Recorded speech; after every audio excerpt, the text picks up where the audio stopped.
MTech mechanical का complete course details including top specialisation, IITs NITs में fees कितना होता है, प्लेसमेंट कैसा होता है, कौन कौन से बेस्ट स्पेशलाइजेशन है, टोटल ऑल द स्पेशलाइजेशन किसको करना चाहिए किसको नहीं करना चाहिए, एमटेक के बाद कौन से जॉब्स अवॉइड करें, ये आप देखेंगे। पूरा डिटेल इन्फॉर्मेशन आपको मिलेगा इस वीडियो में।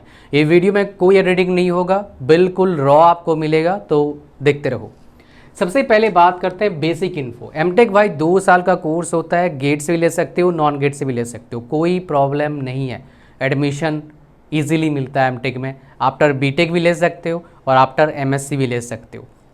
बस मोस्ट ऑफ द स्टूडेंट्स जो बीटेक मैकेनिकल करते हैं वही बीटेक मैकेनिकल करने के बाद एमटेक मैकेनिकल करते हैं।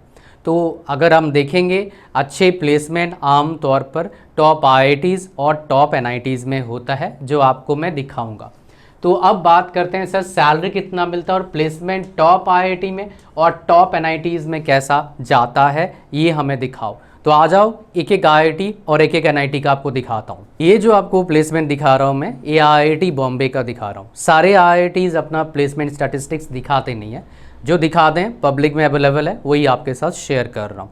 टॉप कुछ आईआईटीज़ और टॉप एनआईटीज़ का प्लेसमेंट आपके साथ मैं शेयर करूँगा। तो आईआईटी बॉम्बे का देखेंगे, एरोस्पेस से पढ़ते हैं आप, तो आपका जो परसेंटेज ऑफ प्लेसमेंट कितना हो जाता है आप यहाँ पर देखेंगे 65 के आसपास परसेंटेज ऑफ प्लेसमेंट है एरोस्पेस से। अगर इसमें आप एलिजिबल रहते हैं, इसलिए मैं आपको दिखा रहा हूँ, एरोस्पेस में बीटेक वाले एलिजिबल रहते हैं।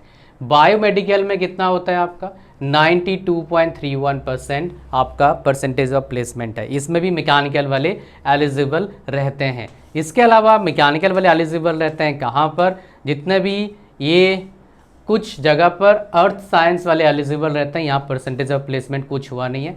एजुकेशन टेक्नोलॉजी में मैकेनिकल वाले एलिजिबल होते हैं, 100% प्लेसमेंट। 2 बच्चे एलिजिबल थे, 2 बच्चों का प्लेसमेंट हो गया था। फिर हम चलेंगे एनर्जी साइंस इंजीनियरिंग में मैकेनिकल वाले एलिजिबल होते हैं, 88% बच्चों का जॉब लगा था। फिर नेक्स्ट हम चलते हैं एनवायरनमेंट साइंस इंजीनियरिंग में मैकेनिकल वाले एलिजिबल होते हैं, 83.33% प्लेसमेंट एलिजिबल मतलब बच्चे एलिजिबल हैं। Industrial engineering and operation research में मैकेनिकल वाले एलिजिबल होते हैं, 84.21% बच्चे बेसिकली जॉब लगा था। इंडस्ट्रियल डिज़ाइन सेंटर डिज़ाइन वाला है, इसमें नहीं जाएंगे अपन। मैकेनिकल में देखोगे एमटेक में 100% प्लेसमेंट था आईआईटी बॉम्बे का एमटेक का, 100% प्लेसमेंट, बीटेक से भी ज़्यादा बेटर। तो 100% प्लेसमेंट मैकेनिकल के एमटेक में मिला है। लास्ट जो ये डेटा है 2024 का है, 25 का डेटा आईआईटी बॉम्बे वालों ने रिलीज़ नहीं किया। दूसरा जो रिलीज़ किया है आईआईटी वाले दिखा दूंगा आपको मैं।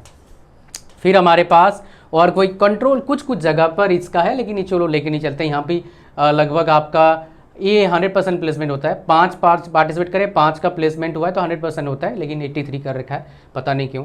ठीक है, टेक्नोलॉजी डेवलपमेंट में मैकेनिकल वाले एलिजिबल होते हैं, 29 बच्चे थे, 25 का प्लेसमेंट हुआ, 86.20% बच्चों का जॉब लगा है। तो ओवरऑल देखोगे percentage of placement including MTech and PhD कितना है, 75% के आसपास है। ये आईआईटी बॉम्बे का परसेंटेज ऑफ प्लेसमेंट है। मैं आपको कुछ और डेटा दिखाता हूँ। जो एमटेक का एवरेज परसेंटेज ऑफ प्लेसमेंट खाली एमटेक का आईआईटी बॉम्बे का कितना गया आपका, 83.5% गया है। जो आईआईटी बॉम्बे का एवरेज पैकेज जाता है कितना आता है, यहाँ पर आप देखेंगे, मैं आपको दिखा देता हूँ। ये आपका एवरेज पैकेज 23 लाख के आसपास है, लेकिन एमटेक का पैकेज जो होता है थोड़ा ज़्यादा, थोड़ा कम जाता है, ज़्यादा नहीं, एज़ कम्पेयर टू बीटेक।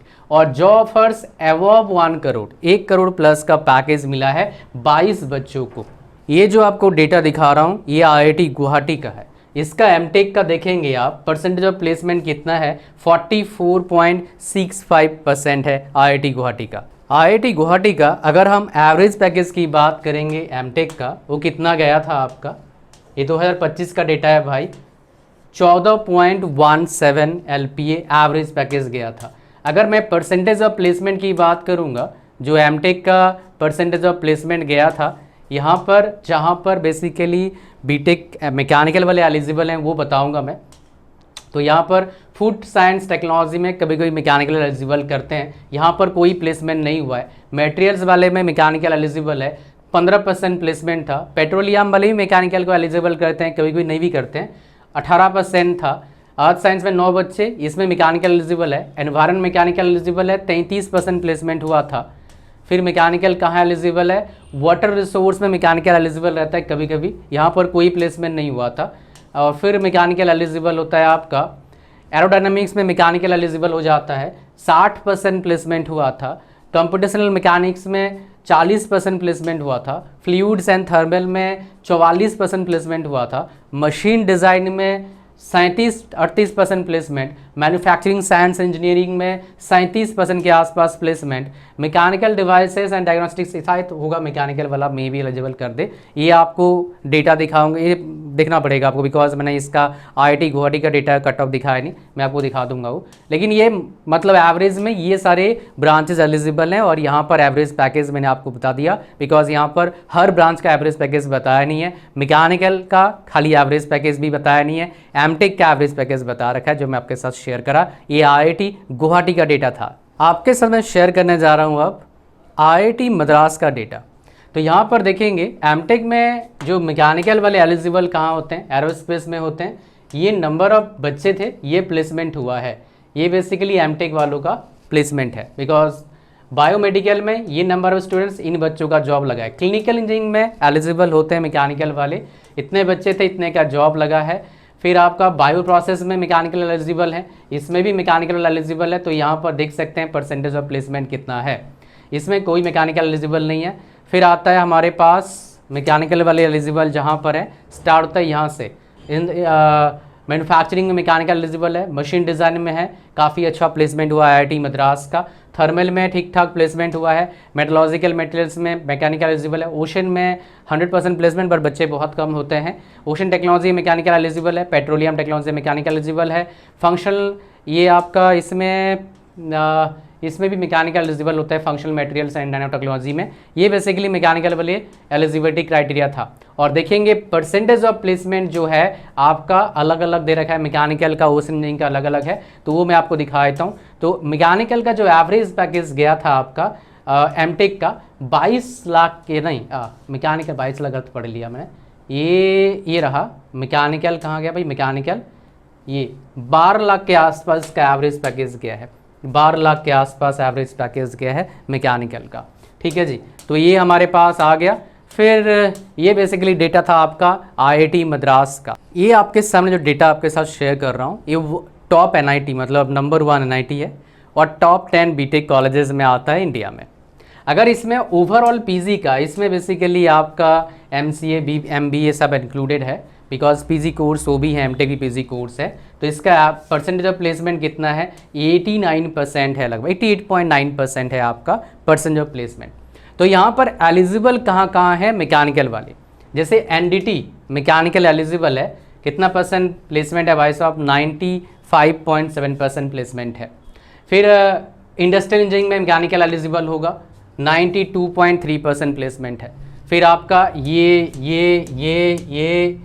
और ये इन सब में मैकेनिकल एलिजिबल है ना। ये मेरे को याद नहीं आ रहा PCI क्या था।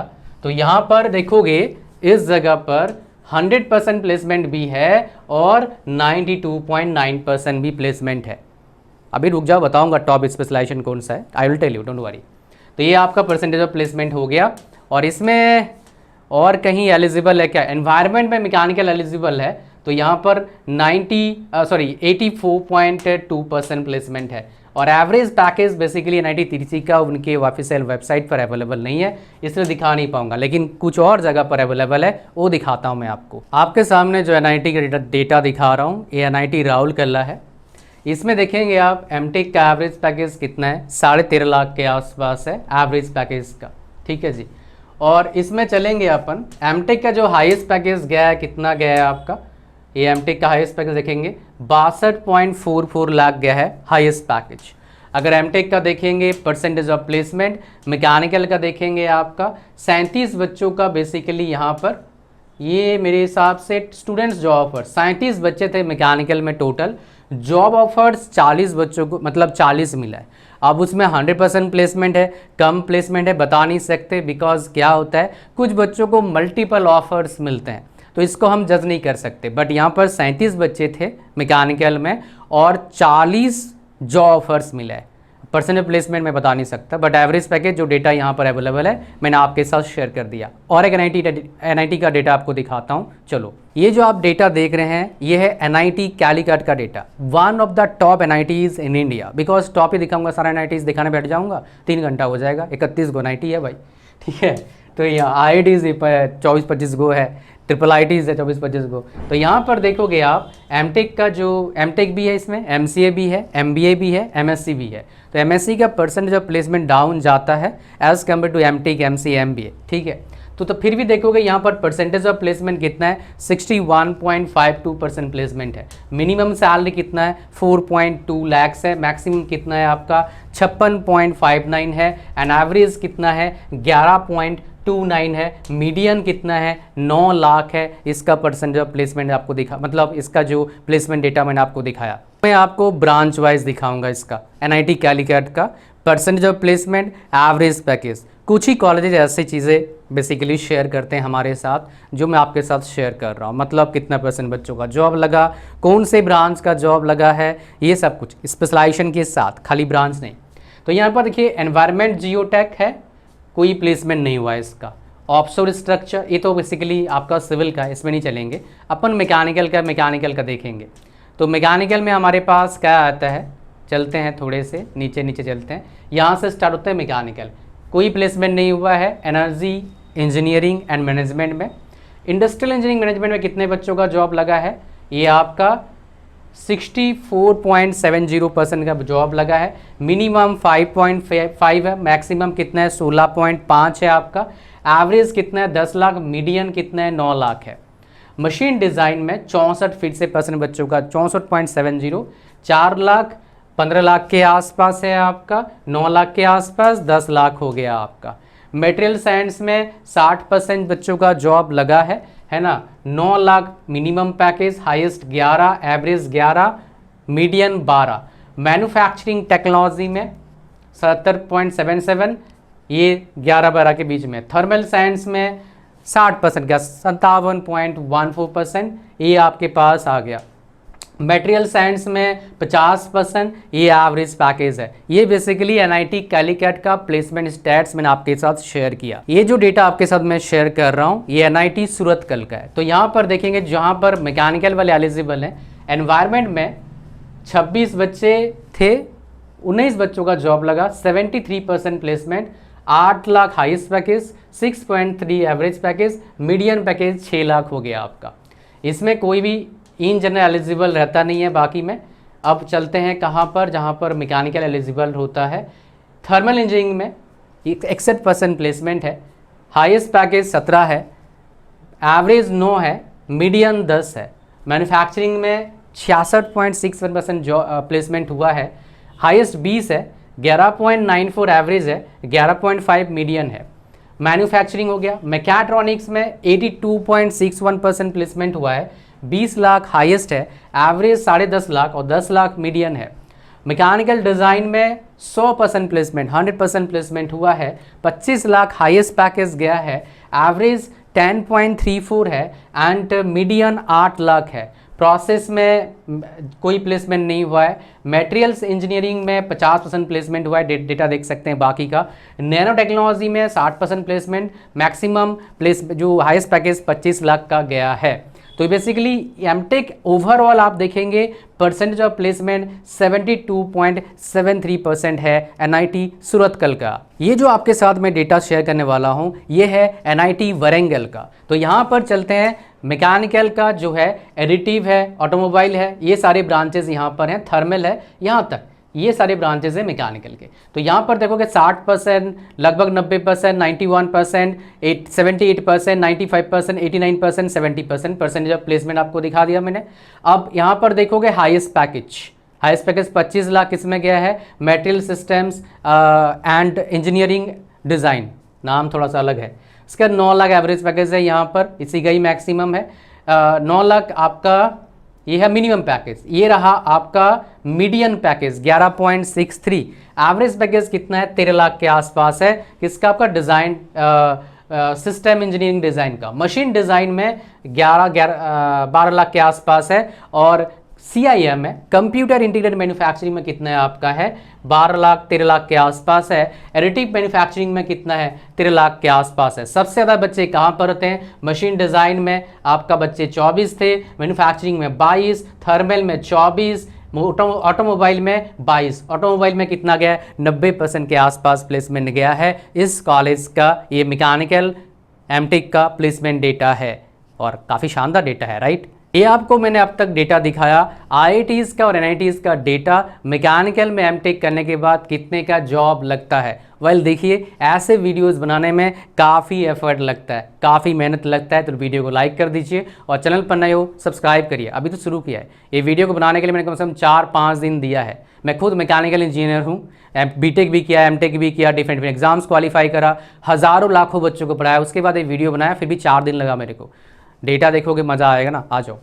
तो सबसे पहले हम बात करते हैं अब नेक्स्ट एडमिशन का प्रोसेस क्या आप लोगों को पता है। तो इसमें 2 तरीके से एडमिशन होता है, या तो गेट के थ्रू से एडमिशन लो जिसमें आपको स्टाइपेंड मिलेगा फिलहाल 12,400 रुपया पर मंथ। लेकिन अगर विदाउट गेट लोगे तो स्टाइपेंड आमतौर पर 99% केसेस में नहीं मिलता है। 1-2 कॉलेजेस स्टाइपेंड देते हैं 6,000 के आसपास, उसमें से एक है IIT गांधीनगर। वहाँ पर एडमिशन लेना बहुत मुश्किल है बिकॉज बहुत सारे क्राइटेरिया है। तो सबसे आसान रहता है अगर स्टाइपेंड चाहिए गेट के थ्रू से लो। लेकिन कई सारे बच्चे होते हैं जिनको खाली टैग चाहिए होता है IIT का NIT का, तो आपके पास कई सारे ऑप्शन है। पार्ट टाइम टेक कर सकते हो, फुल टाइम टेक कर सकते हो, बट बेटर है self sponsored full time take कर लेना। उसके लिए चैनल को सब्सक्राइब करना, मैं बहुत सारे डेटा आपके साथ शेयर करूंगा जब कोई self sponsored spot round without GATE या गेट के साथ एडमिशन जब होगा। इसलिए चैनल को सब्सक्राइब करना बहुत जरूरी है प्रॉपर गाइडेंस, प्रॉपर डायरेक्शन के लिए।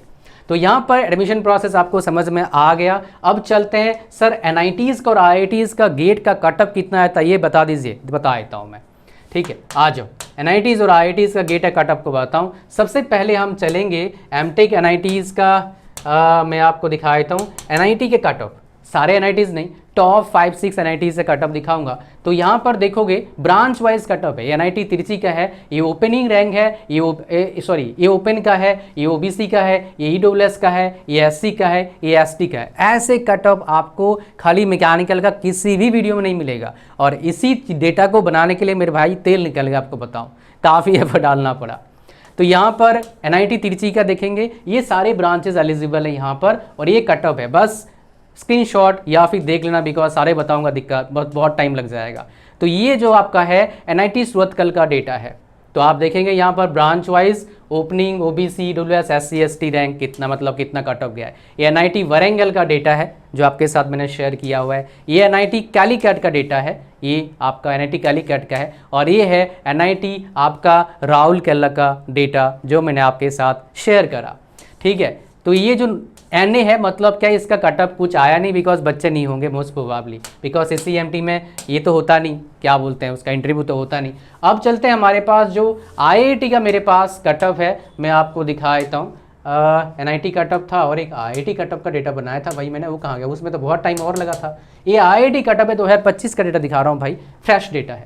तो ये IIT बॉम्बे में देखोगे, IITs में क्या होता है, काफ़ी सारे ब्रांचेज में एलिजिबल करते हैं डिफरेंट ए को, और इसलिए डेटा निकालना महाभारत है, मैन्युअली काम करना पड़ता है पूरा। तो ये सारे ब्रांचेस में मैकेनिकल एलिजिबल है, और ये जनरल का कटऑफ है, EWS का गेट स्कोर है, OBC का, SC का, ST का, या IIT बॉम्बे का डेटा है भाई, ठीक है। बस स्क्रीनशॉट ले लो, ये सबसे बेहतर डेटा है फिलहाल हमारे पास है। नेक्स्ट ISC बैंगलोर का डेटा, ये सारे ब्रांचेस में मैकेनिकल एलिजिबल है, UR, EWS, OBC, SC, NST। Even देखोगे सेमीकंडक्टर टेक्नोलॉजी में मैकेनिकल एलिजिबल है ISC बैंगलोर में, जो बाकी कॉलेज में देखा नहीं मैकेनिकल एलिजिबल, बट यहाँ पर एलिजिबल है। क्वांटम टेक्नोलॉजी में मैकेनिकल एलिजिबल है। इवन आप देखोगे कहाँ पर कंप्यूटेशनल एंड डेटा साइंस में भी मैकेनिकल एलिजिबल है ना। तो ये बहुत सारे ब्रांचेज हैं जहाँ पर मैकेनिकल एलिजिबल है, बट ये सिर्फ ISC बैंगलोर में है। कटअप देख सकते हैं आप। साथ में हम देखेंगे IIT दिल्ली का डेटा, यहाँ पर भी काफ़ी शानदार है, डिफरेंट ब्रांचेस को एलिजिबल कर रखा है, इंक्लूडिंग कंट्रोल एंड ऑटोमेशन में भी एलिजिबल है मैकेनिकल ब्रांचेस। ये रहा आपका कटअप डेटा डिफरेंट कैटेगरी के हिसाब से। और ये डेटा निकालने में भाई साहब बोला मैंने तेल निकल गया, बड़ा मेहनत लगा है।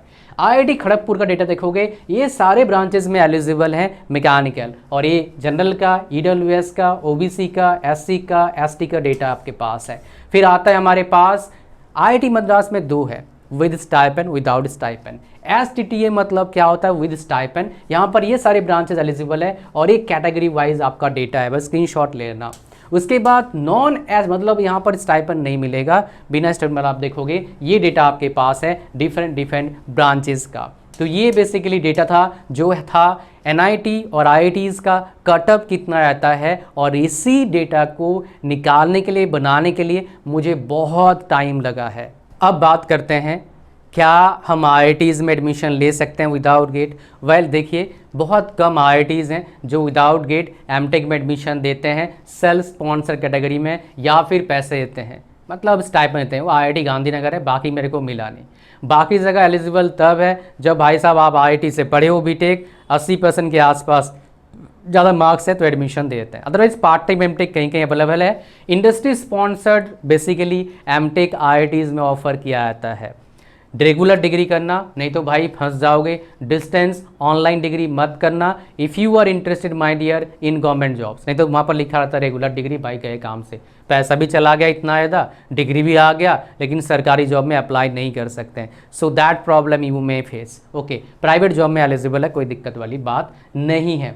अच्छा, विदाउट गेट एमटेक जो है आपका एनआईटीज़ और जीएफटीज़ में बहुत है, पार्ट टाइम एमटेक भी है और फुल टाइम एमटेक भी है। जैसे एनआईटी दुर्गापुर अलग से करवाती है, एनआईटी जालंधर अलग से डायरेक्ट एडमिशन देती है आपका, उनका लेकिन टेस्ट होता है। टेस्ट में कौन से क्वेश्चन आते हैं भाई, गेट के 1 नंबर वाले क्वेश्चन आमतौर पर आते हैं, मैथ्स भी आता है, करके जाना। इनका फॉर्म निकलेगा अभी कुछ दिन में, मैं डाल दूंगा फॉर्म निकलेगा तो। अच्छा, नेक्स्ट हमारे पास जो है फीस कितना होता है गेट और नॉन गेट का आईआईटीज़ और एनआईटीज़ में, इसके बारे में बात करते हैं। चलो, आमतौर पर आईआईटीज़ में फीस कम होता है, सही सुन रहे हो, as compare to NITs MTech के केस में, लेकिन बीटेक में आईआईटीज़ का फीस ज़्यादा है एज कम्पेयर टू एनआईटीज़।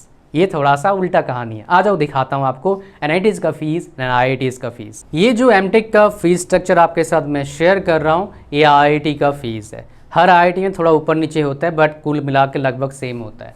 आप देखेंगे एमटेक का जो बेसिकली आपका पर सेमेस्टर फीस हो जाएगा 24,000 के आसपास हो जाएगा, जनरल हो। अगर आप SC ST हैं 15,000 16,000 के आसपास, 24-25,000 15,000-16,000 हो जाएगा आपका, ठीक है। और यहाँ पर जब हम ऐड करते हैं बाकी सारी चीज़ें, थेसिस, आइडेंटिटी कार्ड, ये सब कुछ, तो यहाँ पर 44,000 हो जाता है, इंक्लूडिंग आपका ट्रेनिंग एंड प्लेसमेंट फीस, उसके बाद motivation fees, student welfare fund, ये सब कुछ मिला के, इंक्लूडिंग हॉस्टल सीट, सब कुछ मिला के यहाँ पर। एंड मेस चार्ज यहाँ पर मेरे हिसाब से डाल नहीं रखा है, मैथ्स चार्ज अलग से लगेगा, तो 44,000 के आसपास आपका लगता है एक सेमेस्टर का फीस अगर आप जनरल हैं।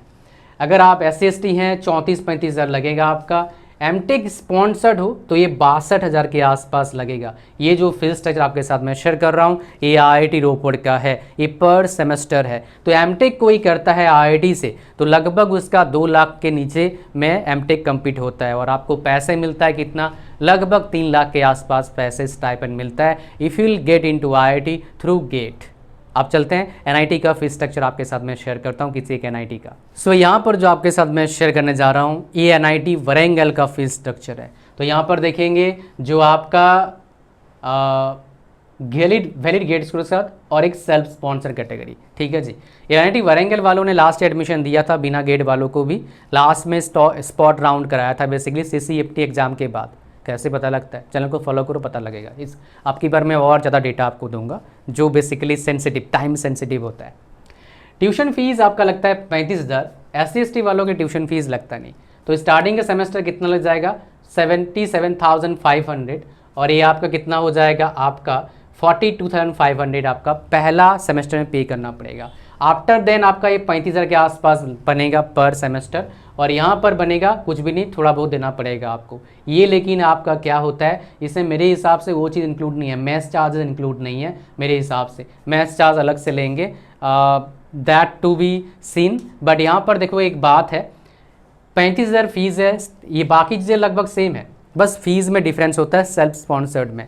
35,000 फीस है आपका ट्यूशन फीस सेल्फ स्पॉन्सर्ड में, लेकिन सॉरी गेट में, और विदाउट गेट कितना आपका है 60,000 है, 25,000 एक्स्ट्रा लगता है, मतलब 1,00,000 2 साल का आपका एक्स्ट्रा लग जाएगा अगर आप सेल्फ स्पॉन्सर्ड एमटेक करने जाएंगे एनआईटी से। और आईआईटी से भी डिफरेंस आता है, एनआईटी से करें थोड़ा ज़्यादा डिफरेंस है, ठीक है जी। ये बेसिकली है आपका एनआईटीज़ और आईआईटीज़ का fees structure. If you wanted to do MTech, कोई भी ब्रांच से करोगे सेम फीस स्ट्रक्चर लगता है, चाहे मैकेनिकल से करो, इलेक्ट्रिकल से करो, सिविल, मतलब किसी भी एमटेक करोगे स्पेशलाइजेशन से सेम फीस स्ट्रक्चर लगता है, डिफरेंट नहीं है। जैसे बहुत सारे कॉलेजेस में डिफरेंट फीस स्ट्रक्चर चार्ज करते हैं, इंक्लूडिंग गवर्नमेंट कॉलेजेस में कुछ जगह पर डिफरेंट ब्रांचेस का डिफरेंट चार्जेस लगते हैं, स्पेशली स्टेट गवर्नमेंट कॉलेजेस में। खुद मैंने देखा हुआ है, पढ़ा भी हुआ है और मुझे पता भी है। अब चलिए आगे बढ़ते हैं। Now my dear, one of the most important part of this video, sir ji best specialisations क्या हो सकता है ये बता दीजिए। बहुत क्रूशल है, जो बताऊंगा सुनना अच्छी तरीके से। चलो बताऊं मैं आपको। सबसे पहले मैं आपको बताऊं, हर साल हम क्या करते हैं, आपको डेटा देते हैं, हर साल अपग्रेड करते हैं डेटा में। इस बार मैंने 3x अपग्रेड किया है। जो लास्ट ईयर मैंने एफर्ट दिया था इस तरह का वीडियो को मैकेनिकल का बनाने के लिए, इस बार 3 गुना ज़्यादा एफर्ट डाला है। इसीलिए अभी जो आपके साथ मैं शेयर करने वाला हूँ डेटा, ये दी बेस्ट डेटा है फ़िलहाल जितने भी जगह पर आपके एमटेक के मैकेनिकल के बारे में बात कर रहे हैं। टोटल यहाँ पर स्पेशलाइजेशंस देखेंगे कितने मैंने, हालांकि इसके ज़्यादा है, इससे ज़्यादा स्पेशलाइजेशन एलिजिबल है, बट यहाँ पर मैंने देखा मैक्सिमम हो गया 39 स्पेशलाइजेशंस में मैकेनिकल वाले एलिजिबल होते हैं। कई सारे बच्चे कई सारे चीज़ों में इंटरेस्टेड हो जाते हैं। हर स्पेशलाइजेशन का कुछ ना कुछ स्कोप है, कुछ ना कुछ बेनिफिट है, आगे फ्यूचर है। लेकिन आपको किस बेस पर स्पेशलाइजेशन चूज करना चाहिए, that I will tell you, so that you will have job after MTech, you will have better future even after 10 years and 15 years, you will not regret of choosing the specialization। ऐसी बात करेंगे तो खाली नाम नहीं बताऊंगा, आपको मैं तरीका बताऊंगा चूज करने का, and that will be helpful for you. ठीक है, आ जाओ। सबसे पहले क्या देखेंगे, आप देखेंगे कौन कौन से कॉलेज में अप्लाई कर रहे हैं। आईआईटीज़ में इंडिविजुअली अप्लाई करना होता है, एनआईटीज़ में सीसीएमटी के थ्रू से होगा, उसमें भी सीओईपी है, बट अलग अलग अप्लाई करने पड़ते हैं। तो कॉलेज में देखो आप कौन कौन से स्पेशलाइजेशन में एलिजिबल हैं आपके गेट स्कोर के हिसाब से। आप देखो किस में बेस्ट प्लेसमेंट होता है, खाली प्लेसमेंट मत देखना, प्लेसमेंट प्लस उस फील्ड का फ्यूचर कैसा है, क्या उस फील्ड को एआई खा जाएगा, क्या उस फील्ड वो फील्ड ऑटोमेट हो सकता है, उसके हिसाब से ब्रांच चूज करना, प्लस उस फील्ड का ग्रोथ कैसा है, फ्यूचर में सब कुछ आता है, ग्रोथ स्टेबिलिटी कैसा है, ये सारे फैक्टर्स को आप सिलेक्ट करके चूज करना। आप बोलोगे सर नाम ही बता दो, वेल देखिए मैंने जो देखा है अब तक, ये फ्लूइड वाला ब्रांच काफ़ी अच्छा हो सकता है, computer integrated manufacturing, automobile engineering काफ़ी अच्छा हो सकता है, एडिटिव मैन्युफैक्चरिंग काफ़ी अच्छा हो सकता है, थर्मल इंजीनियरिंग काफ़ी अच्छा हो सकता है, मैकेनिकल डिज़ाइन काफ़ी अच्छा हो सकता है, एजुकेशन टेक्नोलॉजी नया है, थोड़ा सा मैं डाउटफुल हूँ, बट एक शायद अच्छा हो जाए आगे जाके, या फिर अभी बेटर स्कोप हो सकता है आगे। Mechatronics one of the best option आपके लिए है, तो ये आपके प्रोडक्ट डिज़ाइन डेवलपमेंट ये काफ़ी अच्छा है, होपफुली इलेक्ट्रिक व्हीकल काफ़ी अच्छा है। ठीक है, ये बेसिकली आपके पास जो है रोबोटिक्स ये काफ़ी अच्छा है, तो ये बेसिकली आपके पास काफ़ी अच्छे हैं। क्वांटम टेक्नोलॉजी सेमीकंडक्टर में डाउटफुल हूँ, बिकॉज ये मैकेनिकल वाले बच्चे हैं, क्या कर पाएंगे नहीं कर पाएंगे, उसमें टिक पाएंगे नहीं बताना मुश्किल है। तो ये बेसिकली आपके पास बेस्ट ब्रांचेज हैं, इंक्लूडिंग रोबोटिक्स एंड ऑटोमेशन, ये सारे ब्रांचेज आपके लिए बेस्ट हैं। तो आप जाएंगे इसको चूज़ कर सकते हैं, साथ में इसमें मैच करा के क्या करना, ब्रांच सिलेक्ट करना। लेकिन अगर आप चाहते हैं सर मुझे इस चीज़ में एक्सपर्ट सलाह चाहिए, मुझे इस चीज़ में चाहिए आपका एक्सपर्टीज़ ब्रांच चूज़ करना, बिकॉज आप ये चीज़ करने के लिए इतना एबल तो नहीं होंगे। लोग क्या करते हैं, दोस्त को पूछ के ब्रांच चूज़ करते हैं और फंस जाते हैं बाद में। दोस्त भी हो सकता है फंस जाए, आप भी हो सकता है फंस जाओ। तो इसके लिए आना होगा आपको मेरे 1-to-1 सेशन में, और इसमें आओगे आपका जो 20 मिनट टाइम आपको मिलेगा, 20 से 22-25 मिनट, ये आपके लाइफ का दी बेस्ट टाइम होगा, इस बात का गारंटी है। बिकॉज मैं पिछले 13 साल से पढ़ा रहा हूँ, तो मेरे जितने ही बच्चों को पढ़ाया 13 साल पहले, तो सोचो कहाँ पर होंगे अभी। ठीक है। So based on that I will tell you my dear what is best for you. आप किसी भी कॉलेज में जाएंगे, वो कॉलेज से मेरा बच्चा पास आउट हो चुका है ऑलरेडी, पढ़ चुका है ऑलरेडी, किसी भी कॉलेज में इंडिया में जाओगे। एंड बहुत सारे बच्चों से मैंने 1-to-1 बात किया, फ्यू थाउजेंड्स, खाली बच्चे नहीं, प्रोफेशनल से भी। तो मुझे पता है किस फील्ड में कितना ग्रोथ, कितना स्टेबिलिटी, कितना पैसा, कितना मज़ा आ सकता है। तो इसलिए आपको आना यहाँ पर, इसका लिंक डिस्क्रिप्शन में। एक बार आओगे लाइव में, वो रिग्रेट फील नहीं करोगे जो शायद अभी करते हो आप, मे बी। तो इस लिंक पर क्लिक करना, 1-to-1 का लिंक डिस्क्रिप्शन में। यहाँ पर आ जाओगे, स्क्रॉल डाउन करना, ऐड टू कार्ट पर क्लिक करना। तो ये क्लिक करते क्या आ जाएगा, खुल के आ जाएगा। चेकआउट पर क्लिक करोगे आप, तो यहाँ पर क्या आ जाएगा, फॉर्म आ जाएगा। फिर हमको भरना है, ओके करना है, क्रिएट न्यू अकाउंट पर क्लिक करना है, पेमेंट करना है। फिर आपको मिल जाएगा मेरा व्हाट्सएप नंबर को सेव कर लो फ़ोन पे, पेमेंट का स्क्रीनशॉट, ईमेल आईडी भेजो। फिर आपको मैं भेजूँगा क्या, date and time 1-to-1 session का। अगर किसी बच्चे का पेमेंट में एरर आ रहा है तो आप क्या करिएगा, इस व्हाट्सएप नंबर को फ़ोन पे सेव कर लो और बोलो हमारा पेमेंट में एरर है, ऑल्टरनेट मेथड बताओ। ऑल्टरनेट मेथड बताऊंगा, पेमेंट करेंगे, 1-to-1 सेशन का डेट एंड टाइम मिल जाएगा। साथ में मैं आपको high quality professional 11 courses free देता हूँ। ये आपके पास है, ये सारे 11 कोर्सेज आपके लिए कहीं ना कहीं ज़रूरत तो पड़ेगा। और एक एक कोर्स मार्केट से करने जाओगे फ्यू थाउजेंड लगता है एक एक कोर्स, और ये सारे हाई क्वालिटी कोर्सेस हैं। हमारे वेबसाइट पर भी फीस कितना लगता है, 2500 रुपया लगता है। तो don't miss this opportunity. Link कहाँ पर है, डिस्क्रिप्शन और फर्स्ट कमेंट में। आपसे मिलेंगे live for your better future and happy life. मौज मारना है लाइफ में भैया, आ जाओ। आगे हम बढ़ते हैं, हमारे पास जो था उस पर चलते हैं अब, मतलब जिसकी मैं बात कर रहा था उस पर बात करते हैं, इम्पॉर्टेंट है वो भी हमारे लिए। तो नेक्स्ट हमारे पास क्या आता है, सर कोर्स का स्ट्रक्चर कैसा होता है, कोर्स का जो सिलेबस होता है वो कैसा होता है, हमको बताओ, हमको दिखाओ। आओ वो चीज़ दिखाता हूँ मैं आपको अभी। ये जो सिलेबस आपके साथ मैं शेयर कर रहा हूँ, ये NIT वरेंगल का सिलेबस है, मैं MTech मशीन डिज़ाइन का। तो फर्स्ट सेमेस्टर में आप लोग ये पढ़ते हैं, इंक्लूडिंग प्रोफेशनल इलेक्टिव 2 मैं आपको दिखाऊंगा। मतलब 5 को सब्जेक्ट होता है, 2 लैब होता है आपका। सेकेंड में आप पढ़ते हैं फिर से 5 सब्जेक्ट, 2 लैब, एक माइनर प्रोजेक्ट होता है। ये बहुत इंपॉर्टेंट है, इस पर अच्छे से करना नहीं तो फंसोगे। थर्ड में क्या होता है, सेमिनार एंड टेक्निकल राइटिंग, आप बेसिकली एक कोर्स होता है, कैसे रिसर्च पर लिखते हैं, ये सब कुछ होता है उसमें। Summer internship, research experience, comprehensive viva voce होता है, एंड थीसिस या फिर डिसर्टेशन क्या होता है, पहला पार्ट होता है। एंड फोर्थ में क्या होता है, फाइनल पार्ट होता है आपका, वाइवा होता है, उसमें सेमिनार होते हैं, टीचर सारे बैठे होते हैं आपके HODs के साथ, आप वहाँ पर बताते हैं आपने क्या रिसर्च वर्क किया है। ये बेसिकली मिनी PhD होता है, PhD में थोड़ा ज़्यादा होता है, यहाँ थोड़ा आसान होता है, आराम से निकल जाता है, कोई दिक्कत वाली बात नहीं। अब इलेक्टिव कोर्सेज की बात करेंगे तो ये आपके पास है 1-2, ये इलेक्टिव 1-2 में इनमें से कराया जाएगा। एंड 3, 4, 5 में से ये 11 आपके पास सब्जेक्ट्स हैं, इनमें से कभी कोई भी कराया जा सकता है, उस पर डिपेंड करता है। कभी कभी चॉइस देते हैं कॉलेज वाले, कभी कभी खुद बोलते हैं इसको कर लो, हम करवा देंगे। टीचर्स के एबिलिटी के हिसाब से भी काफ़ी बार होता है। अब चलते हैं हमारे पास जो IIT बॉम्बे का मैकेनिकल MTech का जो सिलेबस है, मैं आपको दिखाता हूँ। यहाँ पर मैं आपके साथ शेयर कर रहा हूँ थर्मल एंड फ्लूइड्स इंजीनियरिंग का सिलेबस। तो ये फर्स्ट सेमेस्टर में आप पढ़ने वाले हैं, पूरा डिटेल सिलेबस आपको बता दिया मैंने। और यहाँ पर पढ़ेंगे फर्स्ट में, सेकेंड में आप पढ़ेंगे thermal and fluids engineering lab, seminar, उसके बाद ये सारे इलेक्टिव, कौन कौन से इलेक्टिव में होगा दिखाऊंगा मैं आपको। थर्ड में क्या होगा, एक सब्जेक्ट होगा आपका एंड प्रोजेक्ट, इंस्टीट्यूट इलेक्टिव 5 होगा, उसके यहाँ पर फिर प्रोजेक्ट हो जाएगा खत्म, फिर वाया वर्स जो प्रोसेस सेम बताया वही होता है। और यहाँ पर इलेक्टिव में देखो क्या क्या कोर्सेज, क्या क्या आपके पास है, इतने सारे आपके पास कोर्सेज, मतलब सब्जेक्ट्स हैं पढ़ने के लिए, इतने सब्जेक्ट्स हैं यहाँ पर, इनमें से आपको पढ़ाया जाएगा। देख पा रहे हैं कितने सब्जेक्ट्स हैं भाई, इनमें से पढ़ाया जाएगा 5-7 जो आपका इलेक्टिव बचा हुआ है वो पढ़ाया जाएगा। तो ये सिलेबस है आपका MTech मैकेनिकल का, 2 स्पेशलाइजेशन का सिलेबस मैंने आपके साथ शेयर कर दिया, IITs का NITs का। IITs NITs में 1 साल पढ़ाई होता है, 1 साल आपका वो थीसिस वर्क प्रोजेक्ट चलता रहता है।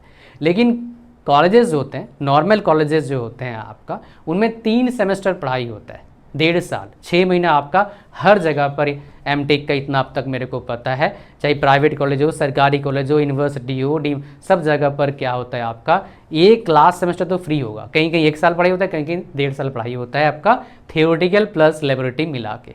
लास्ट सेमेस्टर सब जगह ऐसे रहता है, बट IITs NITs में 1 ही साल पढ़ाई होता है। अब हम बात करते हैं जॉब अपॉर्चुनिटीज़। एमटेक के बाद क्या जॉब अपॉर्चुनिटीज़ है, ये सबसे क्रूशल है। क्या इसका फ्यूचर स्कोप हो सकता है, ये दोनों एक साथ मैं आपको बता देता हूँ, कंबाइन बहुत ही इंपॉर्टेंट है। वेल अगर सही स्पेशलाइजेशन से एमटेक करते हो, सही कंपनी में जॉब लग जाता है, बल्ले बल्ले है। बच्चे यहाँ पर 2 गलती करते हैं एडमिशन लेने के बाद। पहला गलती, पढ़ाई नहीं करते हैं, टाइम पास करते हैं, बस उतना ही पढ़ाई करते हैं, बेर मिनिमम पढ़ाई, जितने से 70-80 आ रहा है ठीक है, गलती करते हैं। इसका नंबर थोड़ा कम मिलता है एमटेक में, ज़्यादा होते हैं बीटेक में। टॉप कॉलेज IISc बैंगलोर मिल गया, मान लो किसी को बीटेक में कुछ आ गया, अभी IIT बॉम्बे मिल गया, IIT मद्रास, ओ भाई बहुत बढ़िया हो गया, वो 75 में जाके 80 में जाके 82 में जाके लटक जाते हैं। 90-95 ट्राई करते हैं, बहुत सारे करते नहीं है, बिकॉज बच्चे बहुत ज़्यादा होते हैं भाई, 160-170 बच्चे होते हैं मैकेनिकल में, बॉम्बे में इतने ही बच्चे होते हैं, 170-80 भी चला जाता है। तो उस चीज़ में क्या होता है, फिर वो रह जाते हैं, जो रिसोर्सेज जो फैसिलिटीज़ मिलता है उसका सही वो फ़ायदा उठा नहीं पाते हैं। कई सारे तो सॉफ्टवेयर जॉब के चक्कर में आते हैं। मत पढ़ो, अपने फील्ड में बेस्ट ढूंढो। सॉफ्टवेयर फील्ड एक टाइम में बहुत बढ़िया था, अभी भाई सॉफ्टवेयर वाले डर रहे हैं जो सॉफ्टवेयर फील्ड से पढ़ाई कर रहे हैं, टॉप कॉलेज से, बोले तो IIT NIT से, बहुत बढ़िया कंपनीज में काम कर रहे हैं, 25-30 लाख 40 लाख पैकेज है, फिर भी आते हैं मेरे सेशन में बहुत सारे ऑल्टरनेट ऑप्शन जानने के लिए, ताकि फंसे नहीं आगे फ्यूचर में, बिकॉज उधर रहेंगे, घर खरीदना पड़ेगा। 3 BHK का कॉस्ट कितना है, 1.5 करोड़ 2 करोड़ है, कहाँ से लाएंगे भाई। CTC दिखता है 30 लाख है, लेकिन खर्चा भी तो होता है, टैक्स भी देना पड़ता है, कहाँ से लाओगे 2 करोड़, बाकी भी खर्चे होते हैं, समझ रहे हो। तो दैट इज़ वाई आपको देख, जॉब अपॉर्चुनिटीज अगर मैकेनिकल की बात करूँगा तो आपके पास 3-4 फील्ड सबसे बढ़िया है। मशीन डिज़ाइन से कर रहे हो, बढ़िया कंपनी मिलेगी, आप मौज मारोगे, वाइट कॉलर जॉब है, कोई प्रॉब्लम नहीं है। ऑटोमोबाइल से कर रहे हैं, ऑटोमोबाइल फील्ड में जॉब लगा, बहुत बढ़िया, कोई दिक्कत नहीं, काफ़ी ऑप्शंस है। थर्मल में सरकारी अच्छा है, प्राइवेट इतना अच्छा नहीं है, बिकॉज ऑप्शंस बहुत नहीं है। मैन्युफैक्चरिंग में अच्छा ऑप्शन है, बट लिमिटेड ग्रोथ है। एक फील्ड आपको बता देता हूँ, MEP काफ़ी अच्छा ऑप्शन बन सकता है। एक फील्ड है HVAC, हाई एंड कंपनीज में चले गए, मज़ा आ सकता है। तो कुछ ये फील्ड है जो आपके साथ मैंने शेयर करा। रोबोटिक्स, मैकेट्रॉनिक्स, ये अभी बहुत ज़्यादा हाई कंपनीज़, मतलब बहुत हाई क्वालिटीज़ में कंपनीज़ में, बहुत हाई पेइंग कंपनीज़ में कम बेसिकली ऑप्शन फ़िलहाल है, ठीक है। ये कुछ ऑप्शंस मैंने आपको बताया, ये बेस्ट ऑप्शन है फिलहाल। फ्यूचर इसको भाई सबसे फ़ायदा क्या है मैकेनिकल का, स्टेबल जॉब होता है, और Tier 2 सिटीज़ में मेनली कंपनीज होते हैं। Tier 1 शहर में है जॉब्स, R&D डिपार्टमेंट होता है, बट Tier 2 शहर में ट्राई करो रहने का, सस्ता होगा, लाइफ को एंजॉय भी करने का मौका मिलेगा। बड़े शहर में टाइम नहीं मिलता अपने खुद के लिए। अच्छा, हम आगे बात करते हैं, what MTech mechanical best option you have, मतलब अगर एमटेक कोई मैकेनिकल करता है उसके लिए बेस्ट ऑप्शन क्या है। वेल देखिए, अगर आपको ज़िंदगी भर नौकरी करना है मेरे प्यारे बच्चों, एज है, ट्राई कर लो PSU जॉब, पैसा भी है और स्टेबल जॉब भी है, सरकारी जॉब ट्राई कर लो, फर्स्ट ऑप्शन। सेकेंड ऑप्शन है, अगर टीचिंग पसंद है इसके बाद ही PhD कर लो, एमटेक के बाद ही PhD कर लो। 1 साल जॉब करता हूँ फिर देखूंगा, ना PhD डायरेक्ट कर लो, फिर पोस्ट डॉक कर लेना, बाहर से पैसा बहुत मिलता है, बाहर पोस्ट डॉक करोगे, फिर इंडिया में किसी अच्छे कॉलेज में अप्लाई करना, काम मिल जाएगा, अच्छे सैलरी मिलते हैं, 1 लाख 1.5 लाख स्टार्टिंग सैलरी होता है, और क्या चाहिए भाई आपको। काम इतना होता नहीं, 12 लेक्चर्स वर्कलोड होता है, लैब्स होते हैं वो आप करते नहीं, वो PhD वाले बंदे करते हैं, या फिर आपका जो एमटेक टीचिंग असिस्टेंटशिप किस लिए मिलता है, इसी से ही काम करवाते हैं लैब वाले साले। जितने भी IITs NITs यहाँ पर बेसिकली ये सब सरकारी कॉलेजेस हैं, वहाँ पर PhD स्कॉलर और एमटेक वाले बंदे काफ़ी सारे काम कर देते हैं, लैब असिस्टेंट का मेनली काम कर देते हैं। सरकार का पैसा बहुत बचता है इस चीज़ में, कॉलेज का ही पैसा बचता है, बिकॉज एमटेक वालों को कितने पैसे देते हैं, 12,400 रुपया। एक लैब असिस्टेंट का सैलरी कितना होगा, 50,000 से कम नहीं होगा। एक PhD स्कॉलर से कितना सैलरी होता है, मतलब कितने स्टाइल मिलता है, 37-38 मिलता है। हाँ, PM रिसर्च का एक निकला हुआ है जो अभी हुआ है 5-6 साल से, कि 75 का शेयर होगा, बहुत कम बच्चों को लिए, हर साल 2,500 बच्चे, बाकी बहुत बच्चे करते हैं भाई PhD इंडिया में, उनको 37,000 मिलता है स्टार्टिंग 2 साल, फिर 2 साल 37-38 मिलता है, फिर 2 साल नेक्स्ट 4,000 बढ़ता है, 42,000 होता है। लेकिन एक लैब टेक्नीशियन का सैलरी ज़्यादा होता है भाई, सारा काम कराते हैं, याद रखना। तो भाई इसमें फ़ायदा बच्चों का ही फ़ायदा है। खाली पढ़ाई करते हैं, यहाँ पर हैंड्स ऑन एक्सपीरियंस आता है, प्रैक्टिकल एक्सपीरियंस आता है, पैसे ही मिल रहा है। लेकिन थोड़ा और पैसे बढ़ाना चाहिए एमटेक का, 18 से 20 हज़ार कम से कम कर देना चाहिए, खर्चा भी बढ़ रहा है ना भाई। What jobs to avoid after MTech, क्या जॉब्स अवॉइड करना चाहिए after MTech? Just after MTech teaching job में मत जाना, डू नॉट गो फॉर। जाओगे तो 1 साल ही करना, उसके बाद पीएचडी करने चले जाना। टीचिंग जॉब में किसी को जाने का मन कर रहा है पीएचडी के बाद जाना, और कोशिश करो पीएचडी और पोस्ट डॉक करना। पीएचडी इंडिया से करो आईआईटी से, और पोस्ट डॉक करो बाहर से, काफ़ी बड़े अपॉर्चुनिटीज़ मिलेगा आपको। बस कोशिश करना जो पीएचडी करने जाओ थोड़े अच्छे गाइड करने जाना, जिन गाइड के अंडर जल्दी पीएचडी हो जाता है। समझ गए आप क्या बोला मैंने? एंड किसको बेसिकली एमटेक करना नहीं चाहिए? वेल, जिसको इंडस्ट्री में बिल्कुल जाना नहीं है, जिसको टीचिंग में बिल्कुल नहीं जाना है, खाली सरकारी नौकरी में जाना है, तो एमटेक के बाद सरकारी नौकरी है नहीं, आप एमटेक करने मत जाओ। आप क्या करिए, आप प्रिपरेशन करना जारी रखिए। एमटेक करने तब जाना जब लास्ट ऑप्शन कुछ है, हो नहीं रहा है, 2-3 साल से ट्राई करा, हो नहीं रहा है, एमटेक का 1 साल इस लास्ट ईयर वैलिडिटी, एडमिशन ले लो। Otherwise do not do MTech. और एक अवॉइड करना, गेट क्वालिफाइड हो, किसी आसपास कॉलेज में एडमिशन मत लेना, लोकल कॉलेज में। आप सोचेंगे स्टाइपेंड आएगा, पैसे कुछ आ जाएगा, कुछ नहीं बचेगा आपका, टाइम ख़राब होगा। Don't waste your time. जो आपका मेन टारगेट है उसको पूरा करो, बिकॉज ये चीज़ करके बहुत सारे बच्चे अपना समझ जाओ। इतने 10 वीडियो में पूरा डिटेल वीडियो आपको बताया मैंने। वीडियो को लाइक कर देना, चैनल पर सब्सक्राइब करना। मिलते हैं नेक्स्ट वीडियो में। God bless you all, thank you very much. और 1-to-1 इसमें जरूर आना for having future guidance, high quality information के लिए। और हाई क्वालिटी जो इंफॉर्मेशन मिलता है, राइट गाइडेंस मिलता है, तो राइट पाथ आपको पता लगता है, एंड राइट पाथ पर जाते हैं, राइट जगह पहुंच जाते हो। Thank you very much.